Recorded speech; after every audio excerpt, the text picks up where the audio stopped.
బంగారు బాతుగుడ్డు. ఒక ఊరిలో గంగన్న అనే ఒక పేదవాడు ఉండేవాడు. తను రోజు అడవికి వెళ్లి కట్టెలు అవి అమ్మగా వచ్చిన డబ్బులతో కుటుంబాన్ని పోషించేవాడు. అతడి పేదరికాన్ని, పడుతున్న కష్టాలను చూసి ఒక రోజు ఒక వనదేవతకు జాలి కలిగింది.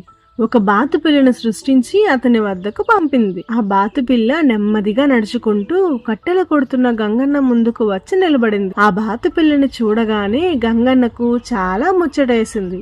అరే, ఈ బాతుపిల్ల చాలా అందంగా ఉందే అని గొడ్డలని పక్కన పడేసి దాని దగ్గరికి వెళ్లి ఇలా అన్నాడు. బాతుపిల్ల, ఇంత పెద్ద అడవిలో నీవు ఒంటరిగా ఉన్నావు. నీ వాళ్ళు ఎవరూ లేరా? నాకంటూ ఎవరూ లేరు. బాధపడకు, నాకు కూడా పిల్లలు ఎవరూ లేరు. నీవు నాతో పాటు వచ్చేయ్, నా కన్న బిడ్డలా నిన్ను చూసుకుంటాను అన్నాడు గంగన్న. ఆ మాట వినగానే బాతుపిల్ల ఒక్కసారిగా ఎగిరి గంతు వేసింది. ఓ సరే అని ఆనందంగా అతని వెంట పయనమయ్యింది. ఇంటికి తీసుకువచ్చిన ఆ బాతుపిల్లను చాలా గారాబంగా పెంచసాగాడు గంగన్న.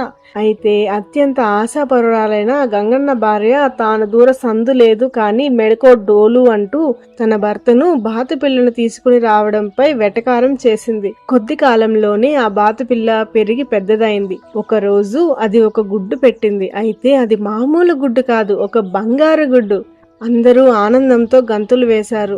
గంగన్న కంటే అతని భార్య పదింతలు సంబరపడింది. గంగన్నను అతని భార్య ముందు బాగా తిట్టిపోసేది, కానీ ఇప్పుడు బాతుపై విపరీతమైన ప్రేమను కురిపించసాగింది. అలా ఆ బాతు రోజుకొక బంగారు గుడ్డు చొప్పున ప్రతిరోజు క్రమం తప్పకుండా పెడుతూ ఉంది. రోజు బంగారం లభించడంతో ఎవ్వరూ ఊహించని విధంగా గొప్ప ధనవంతులయ్యారు. అలా రోజులు గడుస్తుండగా ఓ రోజు గంగన్న పనికై పట్నం వెళ్ళాడు. ఉన్నట్టుండి అతని భార్యకు దురాశ కలిగింది.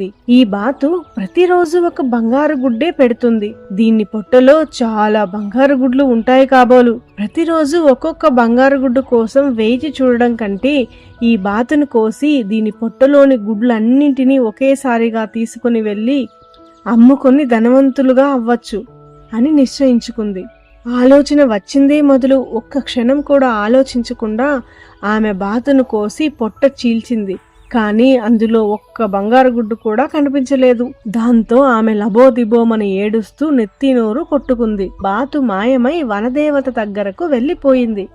పట్నం నుంచి వచ్చిన గంగన్నకు విషయం తెలియడంతో ఆమె దుర్బుద్ధి వలనే ఇలా జరిగిందని భార్యను తిట్టిపోశాడు. ఈ కథలోని నీతి ఏమిటంటే దురాశ దుఃఖానికి చేటు.